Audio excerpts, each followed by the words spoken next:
Eu trouxe aqui nesse primeiro momento, já nessa imagem, algo que me chama muita atenção e eu quero trazer essa provocação aqui para a gente ao longo dessa palestra, sobre como que a tecnologia enxerga essa questão da raça, do gênero e o quanto ela pode contribuir para fortalecer a diversidade ou, por vezes, para justamente jogar contra ela, né?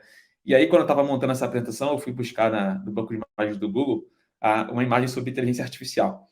Eu achei bem interessante de que uma das primeiras imagens que estava ali associada, então, ao homem, aí ao homem branco, relacionado aí à questão da tecnologia. Eu acho que isso aí já começa a dar indícios de situações que nós precisamos começar desde já, observar algumas nuances, né? A gente está falando muito de inteligência artificial e estamos todos muito felizes com isso, com alguns avanços, alguns benefícios, mas também precisamos ter um olhar um pouco crítico para aquilo que, às vezes, tem passado despercebido nesse momento que está todo mundo, de alguma forma, aficionado aí pela temática. E aí, para que a gente possa, portanto, avançar, eu trouxe aqui alguns conceitos, acho que são bases, né? Quando a gente fala de diversidade, a gente fala sobre o que é ser humano, a gente tem aí tanto a Declaração dos Direitos Humanos quanto a própria Constituição Brasileira, falando que, diante dela, diante da lei, todos nós somos iguais.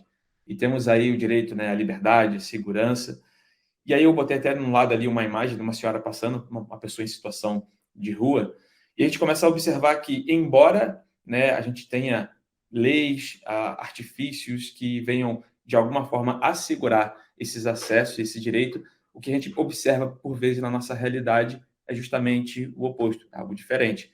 E a gente começa a observar que essa estrutura do nosso dia a dia, que segrega, que separa, que fortalece alguns preconceitos, talvez ela possa se replicar para além desse aspecto, dessa realidade. Acontece que, quando a gente entra na questão da tecnologia, né, ao longo dos últimos anos, a tecnologia tem nos trazido uma grande promessa, né? E que promessa seria essa, né? Uma promessa de que todos, de alguma forma, teriam acesso, que algumas pessoas que antes tinham alguma série de empecilhos, tanto do acesso à informação quanto a oportunidades, a tecnologia como um todo, ela viria propiciar essa questão da igualdade e da equidade. Mas aí eu trouxe um trecho aqui de um livro, Parais, que ele vai falar algo muito interessante, um livro chamado Filtro Invisível. Ele vai dizer o seguinte: a grande virtude da internet é a sua capacidade de erodir, ou seja, de corroer o poder. Ela suga o poder do centro e leva para a periferia. Ela erode, né, corrói o poder das instituições sobre as pessoas, dando aos indivíduos a capacidade de conduzir a própria vida. Ou seja, ela traz para as pessoas essa oportunidade. Mas a grande questão que a gente precisa pensar aqui é que, de alguma forma, ela também começa a fortalecer a individualidade, né? O individualismo, por assim dizer. Não a individualidade, mas o individualismo, que tem a ver com uma série de teorias que a gente, quando bota numa timeline, a gente começa a associar alguns conceitos como meritocracia, como conceito próprio mesmo do neoliberalismo, enfim. Mas a grande questão é que, e ele vai abordar muito nisso no seu livro, é de que esse avanço, né, essa virtude da internet, da tecnologia, de fortalecer a individualidade, ela também acaba nos colocando em algumas bolhas, né? E aí eu não vou falar referência ao banco, mas tem um banco que usa inclusive esse slogan, né, que é um banco feito para você. E a gente começa a ter coisas feitas para a gente. E a gente acabou de sair de uma palestra muito bacana da Karine, quando ela fala de comunidade. E falar de comunidade, portanto, é olhar para além de si, não pensar apenas em si mesmo. E aí, quando a gente começa, então, a questionar e a se deparar e se aprofundar nessa temática do impacto da tecnologia, da internet nas relações, a gente começa a observar que essa grande promessa, então, ela pode se tornar uma grande falácia, uma grande mentira. E aí tem um trecho de um pesquisador brasileiro, negro também, Tarcísio Silva, que ele vai dizer o seguinte: tecnologias sempre foram políticas e racializadas.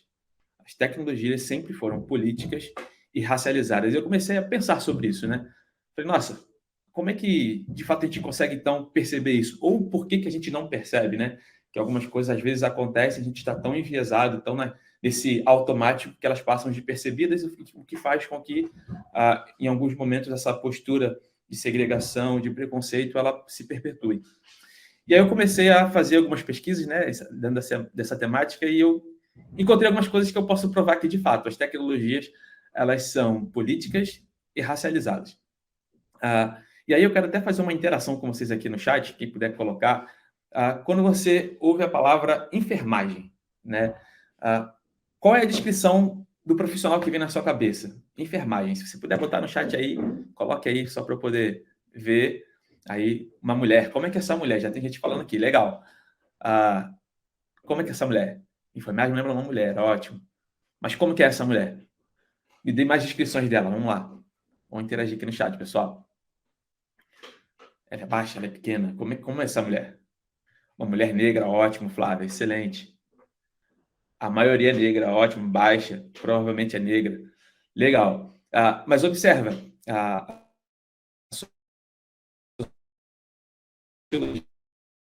psicologia fala aí, nós de alguma forma nós temos, né? E quando a gente pensa em diversidade, a gente precisa, então, tem um livro, inclusive, muito bacana, chamado Inclusifique, que fala sobre o abecedário para que você possa aí, de fato, tratar do tema da diversidade. A primeira coisa é admitir que você tem vieses, ainda que seja inconsciente, e trabalhar a partir deles.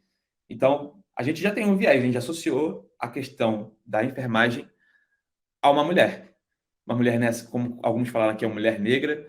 E talvez se eu falasse aqui, então, outras profissões, e aí talvez se eu falasse tecnologia, alguns associariam, portanto, a figura masculina.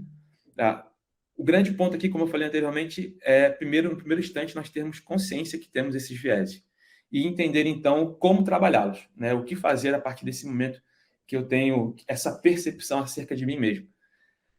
Porém, quando a gente fala de pessoas, de indivíduos, talvez seja até um pouco mais fácil. Mas a pergunta que eu quero levantar aqui para a gente é: se nós temos esses vieses que, por vezes, né, como eu falei há pouco, são inconscientes, e a tecnologia? Até onde a tecnologia ela pode ou não ter vieses? Ou será que, como alguns ainda por vezes acham, será que ela é totalmente neutra? E aí, como eu falei para vocês, eu posso provar, e eu vou abrir aqui o Google, porque quando eu estava pensando nisso, eu resolvi fazer uma pesquisa. Uma pesquisa talvez um pouco aleatória, acho que vocês estão vendo na minha tela, e eu fui pesquisar sobre homens bonitos. Joguei no Google e falei, homens bonitos.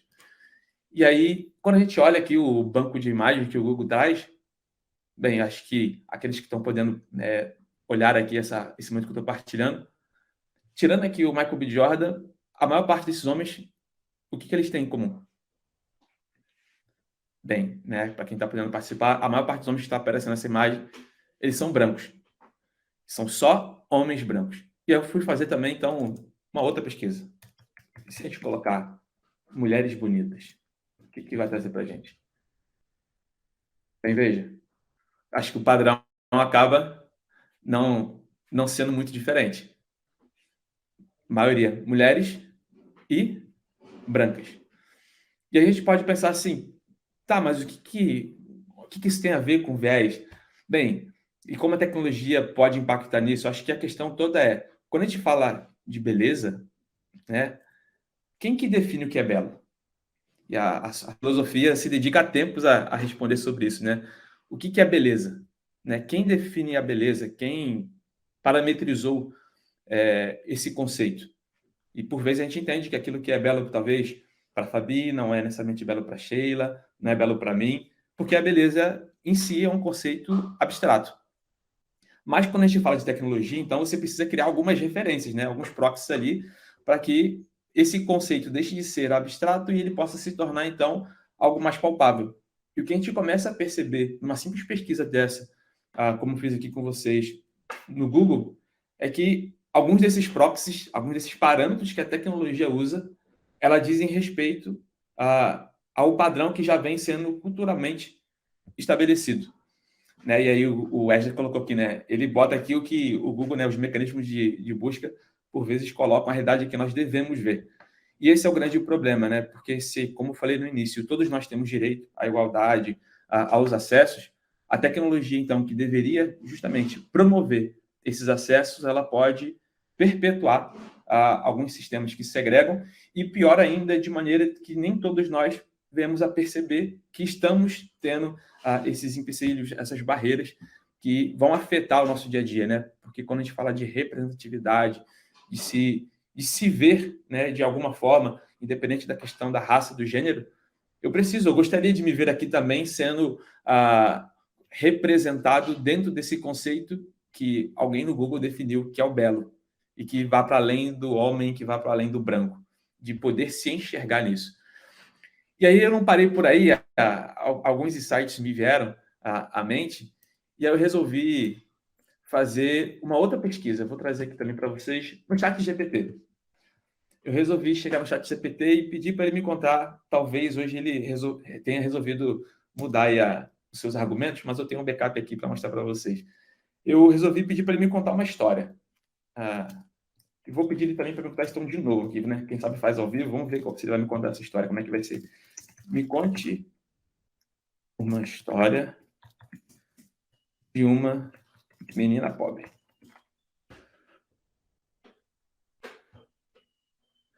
E agora ele está descrevendo aqui uma história de uma menina pobre chamada Maria. Era uma jovem corajosa, determinada, mas infelizmente sua família era extremamente pobre. Seu pai, humilde pescador, lutava diariamente para sustentar a família. E aqui é uma história bem, bem bacana, né? Já dá para passar, talvez, na redação aí de... Se alguém pedir para fazer uma redação, o ChatGPT já ajuda bastante. E está aqui me descrevendo, então, muito dessa história, dessa personagem chamada Maria. E que, né, vamos pegar aqui o finalzinho, porque não vou querer ler tudo isso aqui com vocês, mas é uma história de superação. Sua história de superação, generosidade, inspirou muitas pessoas. Ela conseguiu, a Maria ganhou o primeiro lugar na competição literária. E eu vou pedir para o ChatGPT, então, me dar mais informações sobre a Maria. Me ajude a descrever fisicamente a aparência de Maria. Vamos ver o que ele vai me dizer.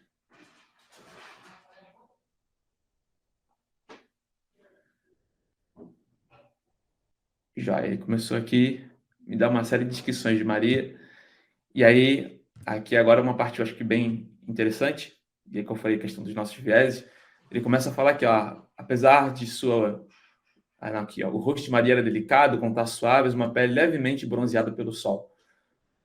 Eu fiz esse teste hoje de manhã, já fiz algumas vezes, e à medida que esse...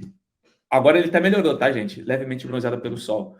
Mas eu gravei aqui, eu até botei no YouTube, inclusive, que quando eu tive esse insight, né, de fazer esse teste, a versão que ele me trouxe, quando eu perguntei aqui, vocês estão vendo aqui na tela, deixa eu aumentar, ampliar, como era essa jovem, ele vai me descrever, ó, me dê descrições dessa jovem pobre. Aí eu pedi ajuda, né? Mudei aqui a pergunta. Vou avançar um pouquinho aqui. E ele começa, então, a dar toda a descrição dessa jovem. E aí, eu acho aqui que algo, como eu falei, bem, bem interessante. Ele vai me dizer que a jovem pobre era magra, com pele escura e cabelos cacheados. Eu acho que é esse que é o ponto que eu queria trazer aqui. Quem que associou a pobreza à negritude? Como é que o ChatGPT conseguiu fazer essa associação? E essa história eu tentei com a menina, tentei com o menino, eu resolvi gravar essa, e os resultados foram praticamente os mesmos. Agora mudou ali um pouquinho a nomenclatura, né? Uma pele bronzada pelo sol. Mas a grande pergunta que a gente precisa se fazer é quem que associou uma coisa à outra.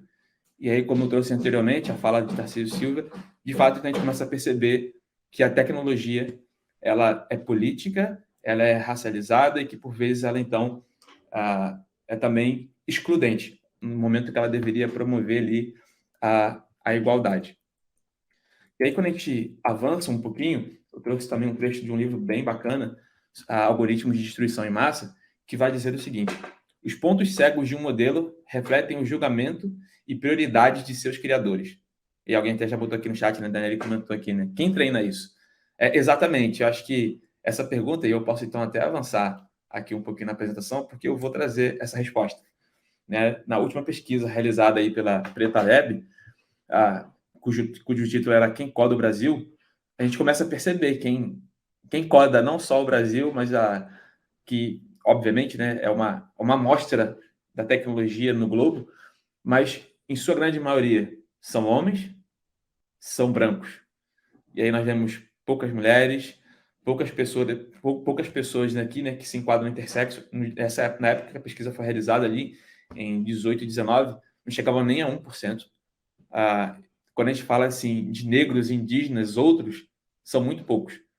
Então, a gente começa a observar que a diversidade é um tema urgente a ser discutido, a ser pensado, a ser repensado, inclusive, dentro da tecnologia, justamente para que padrões como esse, que a gente acabou de ver no ChatGPT, que sim, tem outros benefícios, mas que começam a ser fortalecidos, eles tendem a apenas assegurar, então, a manutenção de um poder de determinadas classes, de determinado grupo de pessoas, de determinados gêneros. Então, trouxe aqui, né, esse destaque que, de alguma forma, é preciso racializar a tecnologia e enegrecer a TI. E tem dados disso, né? Então, o último IBGE de 2021 aí apontava que mulheres e homens negros em cargos de diretoria ou gerência no Brasil representavam apenas 5% do quadro executivo. A Michelle falou lá no começo, né, sobre o fato de sermos chamados às vezes de minorias, né, e nós entendemos que somos minorizados, né, sobretudo quando a gente pega a realidade da população brasileira, a gente começa a observar que, bem, estatisticamente tem algo ali que não está batendo. E aí eu trago aqui essa última fala para deixar aqui para nossa reflexão e abrir aqui para perguntas também para vocês, sobre o que a gente pode fazer para mudar esse cenário, né? E essa afirmação de Silvana Bey, uma pesquisadora, ela vai dizer o seguinte: há uma ideia de destituir a tecnologia como se ela não tivesse nada a ver com as questões sociais, como o racismo. Tem muita coisa a olhar para as tecnologias sem discutir se elas são neutras. A tecnologia é fruto da ação humana. Então, precisamos pensar em caminhos, alternativas, e eu acho que essa trilha já é, portanto, uma ação nesse lugar, para que a gente possa mudar essa realidade. Eu acredito que essa realidade ela se muda justamente fazendo da diversidade não apenas um discurso, mas algo que a gente possa materializar e perceber no nosso dia a dia, nossa área de trabalho, nas companhias, enfim, na realidade na qual nós estamos inseridos. E aí, deixo aqui também, né, meus contatos, tem ali um QR Code, e abro aí para esse momento para perguntas, pessoal. Perguntas, comentários, fiquem à vontade.